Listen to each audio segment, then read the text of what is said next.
Salut băieți, eu sunt Adi, acesta este primul meu videoclip.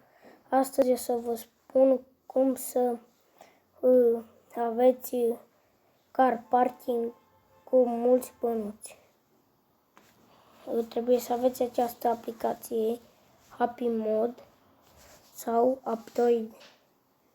Intrați pe ea.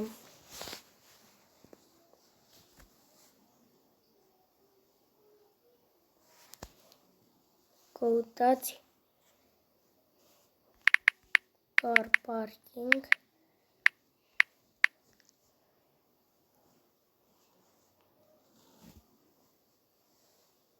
La mine merge mai greu, fiindcă nu am semnal.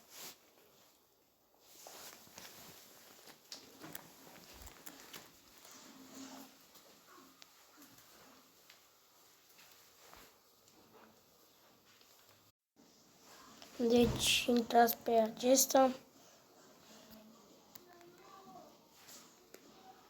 și aveți mai multe versiuni. Vedeți? Aveți 450.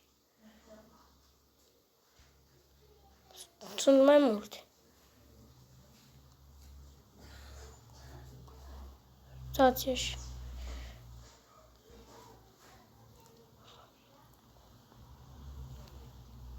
Dați la original și descărcați aceasta, versiunea aceasta.